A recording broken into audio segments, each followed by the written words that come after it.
ဒီပိုင်းမှာဒီ2ပေါက်ထဲမှာရှိတဲ့ edit quick mark mode အကြောင်းရှင်းပြမှာဖြစ်ပါတယ် shortcut key ကျူဖြစ်ပါတယ်အဲ့ပေါ်မှာ left click နဲ့ချက်နှိပ်လိုက်မယ်ဆိုရင်ဒီခုလိုမျိုးရွေးချယ်ခွင့်ရှိပါတယ်အဲ့တော့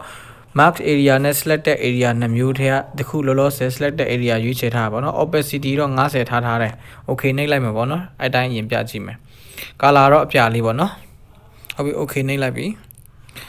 တော့ foreground background နဲ့အလုပ်လုပ်တာပေါ့နော် foreground ကအတက်ဝင်တဲ့အရာလေးပေါ့နော်အဖြူဆိုဖြူအမဲဆိုအမဲဟုတ်ပြီဒီခုဒီတိုးလေးလာရွေးချယ်ပြီးတော့ကျွန်တော်ဒီခုလှုပ်လိုက်တယ်ပေါ့နော်ဒီမှာကျူလေးနဲ့နှိပ်လို့ရတယ်ဒီနေရာလာနှိပ်လဲရတယ်အော်ဒါဆိုရင်သူကဒါ selected area ရွေးချယ်ထားတဲ့အနေအထားလေးပါဖြစ်ပါတယ်အဲ့တော့ဒီ selected area မှာ color ပြောင်းချင်တယ်ဆိုရင်ဒီခုနီလန်းတိုင်းလိုက်ပြောင်းပါဟိုမှာ opacity short ချချင်လဲရတယ်ပေါ့နော် okay နှိပ်လိုက်တယ်ပြီးရင်ဒီ shortcut key ကျူနှိပ်ချင်နှိပ်မနှိပ်ချင်ဒီနေရာနှိပ်လိုက်ပေါ့ဒါဆိုရင်အတက်ဝင်တယ်အဲ့တော့ကျူလေးနဲ့အဖွင့်ပိတ်လုပ်မယ်ပေါ့နော်ဟုတ်ပြီထပ်ပြီးတော့ဒီမှာ color ပြန်ပြောင်းပြီးတော့စမ်းကြည့်မယ်ပေါ့နော် okay ဟောဒါဆိုရင်ဒီတိုင်းလေးရှိပါတယ်အဲ့တော့ brush tool လေးနဲ့သူကပေါင်းပြီးတော့လောက်ရမယ်ပေါ့နော်အဲ့တော့ဒီ foreground မှာအဖြူအနေထားကြတော့ဒီ selection area မှာကြတော့ဖြတ်တာဖြစ်တယ်ပေါ့နော်အမှကျူနဲ့အဖွင့်ပိတ်ပြန်လုပ်မယ်ထပ်ပြီးတော့ပဲ foreground မှာအဖြူထားထားတယ်ပေါ့နော်ဒါဆိုရင်သူကဖြတ်သွားတယ်ကျူနဲ့အဖွင့်ပိတ်လုပ်မယ်ဆိုရင် selection ဒီလိုတွေ့ရတယ်ပေါ့နော်ထပ်ပြီးတော့ဒီတစ်ခါ foreground မှာအမဲရောင်ထားလိုက်မယ် shortcut key H ပေါ့ဒီကောင်တစ်ခုကိုအဖွင့်ပိတ်ဒီညာလာမနှိပ်ချင်ပေါ့နော်အဲ့တော့ဒီမှာဆိုရင်ဟော foreground မှာအမဲရောင်ဆိုရင်ဒီက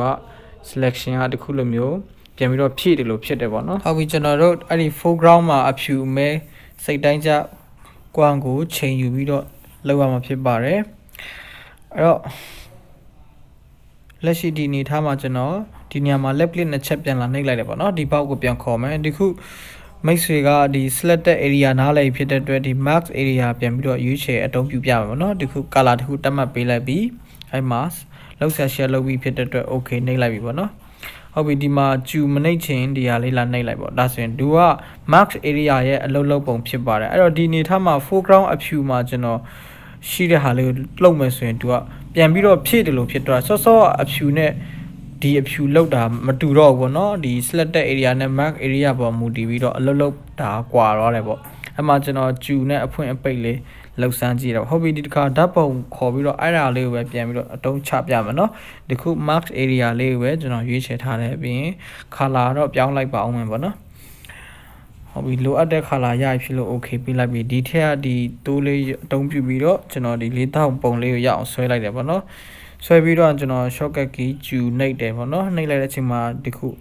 အနေထားရတယ်ပေါ့နော်ဒီတူးပေါက်ထဲမှာရှိတဲ့နောက်ထပ်တိုးတစ်ခုအကူလိုတယ်ပေါ့နော် brush tool လေးကိုကျွန်တော်လာပြီးတော့ရွေးချယ်တယ်ရွေးချယ်ပြီးတော့ brush size အကြီးသေးတော့ကိုယ့်နဲ့ကိုချိန်မယ်ပေါ့နော်ချိန်ပြီးတော့ရင်ဒီမှာဒီ foreground မှာအဖြူထားပြီးတော့စောနီလန်တိုင်းပဲပြန်လာချဲတယ်ပေါ့နော်ဟောဒီညမှာတော့အသေးစိတ်ကျူနဲ့အဖွင့်ပိတ်လုပ်ပြီးတော့လာချဲနေရမှာဖြစ်ပါတယ်မိမိနှစ်သက်တဲ့ selection အနေထားရမှာတာလောက်ဆောင်ခြင်းကိုနားပေးပါဟုတ်ပြီကျွန်တော်ဒီခုကျူနဲ့အဖွင့်ပိတ်စိတ်တိုင်းကြလုပ်နေပေါ့နော်လုပ်ပြီးတော့ချဲနေဟုတ်ပြီရပြီဖြစ်တဲ့အတွက်ဒီစာရွက်တစ်ရွက်ခေါ်လိုက်တယ်ခေါ်ပြီးတော့ဒီစာရွက်ပေါ်မှာကျွန်တော်ဒီmove tool လေးအသုံးပြုပြီးတော့ဒီဘက်ကိုဆွဲထည့်လိုက်တယ်ချေကျူးကြရပါဆက်